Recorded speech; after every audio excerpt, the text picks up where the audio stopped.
Hello, students. Today we will be going to read lesson number 3 of Unit 4 from our English Reader textbook, The Wolves. So let's begin reading it. One winter night, a man stood in the forest watching and listening. एक ठंड की रात की बात है, एक आदमी जंगल में खड़ा था, वहाँ पे वो देख रहा था और सुन रहा था. It was as if he was waiting for some game. ऐसा लग रहा था जैसे वो किसी गेम का मतलब वेट कर रहा हो. Game means like wild animals और birds that people hunt for support और फूड. मतलब कि वहाँ पे कोई मतलब किसी वाइल्ड एनिमल या बर्ड की हंटिंग करने के लिए क्या है, लोग खड़े हों उसको अपने स्पोर्ट्स के लिए या फूड के लिए उसके लिए सर्चिंग कर रहे हों. To come within the range of his rifle. अपनी राइफल के साथ वो वहाँ पे आया था. बट द गेम वो he was waiting for was no wild beast. But जिस गेम का वो इंतज़ार कर रहा था वॉज नो वाइल्ड बीस्ट. मतलब वो कोई एनिमल या कोई मतलब किसी एनिमल या किसी बर्ड का वेट नहीं था उसको. मतलब Aldrich was in quest of a human enemy. मतलब वो किसी बर्ड की हंटिंग के लिए नहीं देख रहा था, वो किसी बर्ड या एनिमल की हंटिंग नहीं चाहता था. एक्चुअली में वो देख रहा था, सर्च कर रहा था किसकी, ह्यूमन एनिमी. कोई इंसान जो उसका दुश्मन था उसकी वेट में वहाँ पे सर्च कर रहा था. The forest lands of Aldrich were of wide extent. तो फॉरेस्ट लैंड्स, अल्ड्रिच की जो फॉरेस्ट लैंड्स हैं वो क्या हैं, वर ऑफ वाइड एक्सटेंड. तो उनकी जो लैंड्स हैं वो क्या हैं, एक बहुत ही बड़ी सीमा तक है. But the narrow strip of हिली वुडलैंड. बट जो हिली वुडलैंड की नैरो स्ट्रिप्स हैं, वेयर ही नाउ स्टूड, जहाँ पे वो अभी खड़ा है, was the most जेलसली guarded part of his land. ये उसके वहाँ के लैंड का सबसे जेलस वाला पार्ट है. This strip had been in the illegal possession of a neighbouring family. तो उसका जो ये वाला एरिया है उस पर क्या है, नेबरिंग फैमिली, उसके जो पड़ोसी का एक परिवार है वो क्या है, उन्होंने इलीगली उस पर क्या है, कब्जा कर रखा है. After a bitter lawsuit, Aldrich grandfather had been able to regain this small piece of land.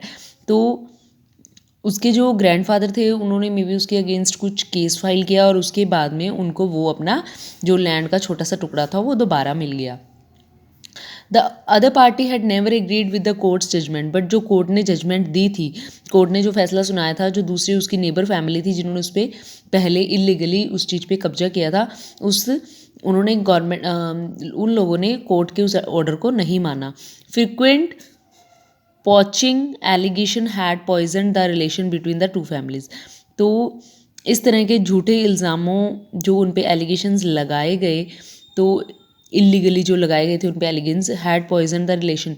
तो उन दोनों फैमिलीज़ के बीच में क्या हुआ, डिफरेंसेस आ गए और वो एक दूसरे से उनके झगड़े बढ़ने लगे. The feud had grown into personal enmity since Ulrich has become the head of the family.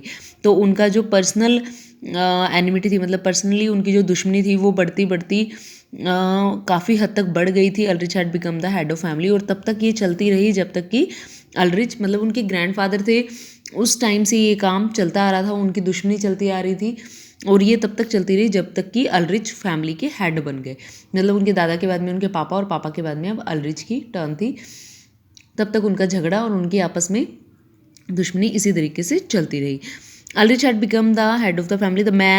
The one man he hated most in the world was George. George नाम का बंदा जिसे वो दुनिया में बहुत ज़्यादा नफरत करता था, सबसे ज़्यादा दुनिया में उसी से नफरत करता था. The head of the neighbouring family. George जिनके साथ उनकी दुश्मनी थी उस नेबरिंग फैमिली का हेड था. George was a frequent poacher in the disputed forest area.